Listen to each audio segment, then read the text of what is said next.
नमस्कार मित्रों, मैं डॉक्टर देवराज मिश्रा आपके अपने YouTube चैनल में आपका स्वागत करता हूं। मित्रों, आज हम बात करेंगे आज़ादी से पूर्व की दलित राजनीति के बारे में। मित्रों, आज़ादी से पूर्व भारत में दलित राजनीति के प्रमुख 4 स्तंभ थे। पहले थे मोहनदास करमचंद गांधी, जो कांग्रेस के एक वरिष्ठ नेता थे। दूसरे थे बाबा साहब भीमराव अंबेडकर, जो कांग्रेस के नेता तो नहीं थे, लेकिन नेहरू मंत्रिमंडल में आज़ादी के बाद वे कानून मंत्री के रूप में कार्यरत रहे। संविधान का मसौदा बनाने में भी उन्होंने एक महत्वपूर्ण भूमिका निभाई। मित्रों, तीसरे थे बाबू जगजीवन राम, जो 1931 से ही कांग्रेस के प्राथमिक सदस्य थे तथा आज़ादी के बाद वे मंत्रिमंडल में भी सहयोगी के रूप में कार्यरत रहे। मित्रों, इन तीनों से ही अलग सोच रखने वाले थे महाप्राण जोगेंद्रनाथ मंडल जी। महाप्राण जोगेंद्रनाथ मंडल जी का मानना था कि दलित गरीब हैं, आर्थिक रूप से पिछड़े हुए हैं। इसी प्रकार से मुसलमान भी गरीब हैं, आर्थिक रूप से पिछड़े हुए हैं।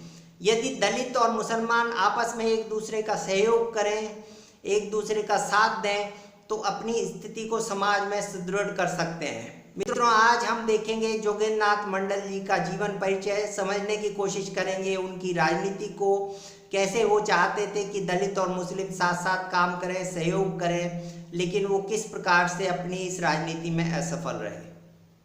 वीडियो बौद्धिक का विषय जोगेंद्रनाथ मंडल और जय भीम की राजनीति। प्रवक्ता डॉक्टर देवराज मिश्रा।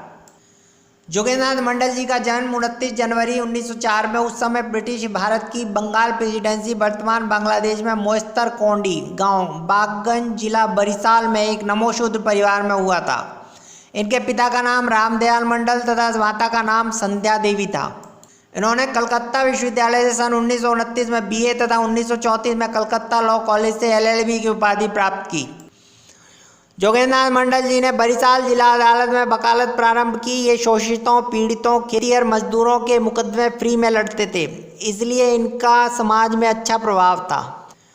जोगेंद्रनाथ मंडल जी ने सन 1937 भारतीय प्रांतीय विधानसभा चुनाव में एक स्वतंत्र उम्मीदवार के रूप में बखरागंज उत्तर पूर्व ग्रामीण निर्वाचन क्षेत्र से चुनाव लड़ा और भारतीय राष्ट्रीय कांग्रेस के जिला अध्यक्ष सर्कल कुमार दत्ता को पराजित किया। सर्कल कुमार दत्ता सुप्रसिद्ध कांग्रेसी और स्वदेशी आंदोलन के नेता अश्विनी कुमार दत्ता के भतीजे थे। सन 1939-40 तक वे कांग्रेस के शीर्ष नेतृत्व के करीब आए। इस समय जोगेंद्रनाथ मंडल जी सुभाष चंद्र बोस और शरद चंद्र बोस से प्रभावित थे। सन 1942 में जोगेंद्रनाथ मंडल पुनः विधायक निर्वाचित हुए। जोगेंद्रनाथ मंडल जी को लगा कि कांग्रेस की अपेक्षा मुस्लिम लीग से जुड़कर वे अपने समाज के लिए ज़्यादा कुछ कर सकेंगे, इसलिए वे मुस्लिम लीग से जुड़ गए। जोगेंद्रनाथ मंडल मुस्लिम लीग के खास सदस्यों में से एक थे। 18 से 20 जुलाई 1942 को नागपुर के अखिल भारतीय दलित सम्मेलन में शेड्यूल कास्ट फेडरेशन की स्थापना हुई। जोगेंद्रनाथ मंडल जी शेड्यूल कास्ट फेडरेशन के संस्थापक सदस्य रहे। जोगेंद्रनाथ मंडल जी ने मई 1943 में शेड्यूल कास्ट फेडरेशन की बंगाल प्रांतीय शाखा की शुरुआत की और जागरण साप्ताहिक पत्रिका का प्रकाशन शुरू किया। मार्च 1943 में फजलुल हक सरकार के गिरने के बाद मुस्लिम लीग के नेताओं ने जोगेंद्रनाथ मंडल जी से संपर्क किया। मंडल जी ने ख्वाजा नजीमुद्दीन के नेतृत्व वाली मुस्लिम लीग की सरकार बनाने में निम्नलिखित शर्तों के साथ सहयोग दिया। मंत्रिमंडल में 3 शेड्यूल कास्ट से मंत्री होंगे। नंबर 2, 3 संसदीय सचिव शेड्यूल कास्ट से होंगे। नंबर 3, कम्युनल अधिनियम के अंतर्गत 5 लाख रुपए शेड्यूल कास्ट की शिक्षा पर खर्च होंगे। सभी शर्तें मान मंडल जी को मंत्री पद भी दिया गया। मार्च 1946 के चुनाव में एकमात्र जोगेंद्रनाथ मंडल SCF फिरोजपुर पटुआ खाली चुनाव क्षेत्र से चुनाव जीते। कुल 30 आरक्षित सीटों में कांग्रेस 26, निर्दलीय 3 और SCF 1 सीट पर जीती। सभी को विश्वास था कि बाबा साहब अम्बेडकर बहुजन समाज के अधिकार स्वतंत्र भारत के संविधान में सुरक्षित रख सकेंगे, इसलिए उनका सन 1946 के संविधान सभा के लिए चुनाव में चुना जाना आवश्यक था। लेकिन कांग्रेस के विरोध के चलते डॉक्टर अंबेडकर अपने गृह राज्य बॉम्बे से चुनाव जीतने में सफल नहीं रहे थे, अतः उनका संविधान सभा में चुना जाना असंभव प्रतीत हो रहा था। सरदार पटेल ने कहते हैं कि एक बार कहा था कि मैंने बाबा साहब भीमराव अंबेडकर के संविधान सभा में चुने जाने का न केवल हर दरवाज़ा बंद कर दिया, बल्कि हर खिड़की को भी मैंने बंद कर दिया है कि वे संविधान सभा में ना चुनकर आ सकें। मित्रों, ऐसी परिस्थितियों में जिस व्यक्ति ने बाबा साहब भीमराव अंबेडकर की मदद की वे थे जोगेंद्र नाथ मंडल जी। 19 मई 1946 को दिल्ली में all India schedule caste federation की बैठक बुलाई गई। बैठक में विचार का विषय था कि डॉक्टर अंबेडकर को संविधान सभा के होने वाले चुनाव में कहां से प्रत्याशी बना उनका संविधान सभा में पहुंचना सुनिश्चित किया जा सके। संभावित हार के भय से जब किसी ने जिम्मेदारी नहीं ली तो जोगेंद्र नाथ मंडल जी ने बाबा साहब को बंगाल से प्रत्याशी बनने का अनुरोध किया, जिसे डॉक्टर अंबेडकर ने स्वीकार कर लिया। 17 जुलाई 1946 को बंगाल विधान परिषद को संविधान सभा के लिए चुनाव करना था। डॉक्टर अंबेडकर के खिलाफ कांग्रेस ने CR ठाकुर को प्रत्याशी बनाया। परिणाम 20 जुलाई 1946 को घोषित हुए। डॉक्टर अंबेडकर देश भर में स्वतंत्र उम्मीदवारों में सबसे ज़्यादा मत प्राप्त कर विजयी हुए। इस ऐतिहासिक जीत का संपूर्ण श्रेय जोगेंद्र नाथ मंडल जी की दूरदर्शिता एवं सूझबूझ को जाता है। भारत के विभाजन से पूर्व आसाम का एक क्षेत्र था सिलहेट। सिलहेट की डेमोग्राफी, सिलहेट का जनसंख्या प्रतिशत इस तरह था कि वहाँ पर हिंदू तथा मुसलमान बराबर प्रतिशत में थे। अंग्रेजों ने यह तय किया कि सिलहेट में रेफरेंडम कराया जाएगा, जनादेश लिया जाएगा कि वहाँ के लोग भारत में रहना चाहते हैं या पाकिस्तान के साथ जाना चाहते हैं। मित्रों, जिन्ना को ये पता था कि हिंदू आबादी में दलितों का प्रतिशत बहुत अधिक है और यदि दलित पाकिस्तान के पक्ष में वोट देंगे तो सिलहेट को पाकिस्तान में मिलाया जा सकता है। जिन्ना ने इस कार्य का दायित्व सौंपा जोगेंद्र नाथ मंडल जी को। जोगेंद्र नाथ मंडल जी ने वहाँ दलितों के बीच जाकर सभाएं की और उन्हें तैयार किया कि वे पाकिस्तान के पक्ष में वोट करें। वोटिंग हुई और मित्रों, सिलहेट आज बांग्लादेश का उस समय के पूर्वी पाकिस्तान का हिस्सा बन गया। जोगेंद्र नाथ मंडल जी 15 अगस्त 1947 को पाकिस्तान की संविधान सभा के सदस्य एवं अस्थायी अध्यक्ष बने। जोगेंद्र नाथ मंडल जी पाकिस्तान के पहले कानून एवं न्याय मंत्री और श्रम मंत्री रहे। जोगेंद्र नाथ मंडल जी 1 अक्टूबर 1949 को पाकिस्तान के सेकंड कश्मीर एवं कॉमनवेल्थ मामलों के मंत्री भी नियुक्त किए गए। जोगेंद्र नाथ मंडल जी ने 8 अक्टूबर 1950 को अपने मंत्री पद से इस्तीफा दे दिया। मंडल जी ने अपने त्यागपत्र में बताया कैसे पाकिस्तान में दलितों पर अत्याचार हुए और प्रशासन उसे रोकने में विफल रहा। मंडल जी का त्यागपत्र नए पाकिस्तान के लिए एक बड़ा राजनीतिक संकट बन गया था। मंडल जी ने कलकत्ता में आकर पाकिस्तान पर अल्पसंख्यक मुख्यतः दलित हिंदुओं पर अत्याचार के और अधिक गंभीर आरोप लगाए। पाकिस्तान ने मंडल के बयानों को धोखा कहते हुए उन्हें झूठा, गद्दार और कायर कहा। पाकिस्तान में करोड़ों दलित हिंदू जोगेंद्र नाथ मंडल जी पर विश्वास करने का परिणाम भुगत रहे थे। पाकिस्तान के शरिया कानूनों की नज़र में वे दलित हिंदू केवल एक काफिर और वाजिबुल कत्ल थे। उनकी औरतें माले गनीमत, युद्ध में जीता हुआ सामान थीं। मंडल जी पर विश्वास कर पश्चिमी पाकिस्तान में 24% हिंदू रुक गए। आज उनकी जनसंख्या 1% है। इसी प्रकार पूर्वी पाकिस्तान में 32% हिंदू रुक गए। आज उनकी जनसंख्या 5% है। इन हिंदुओं में 90% दलित ही थे।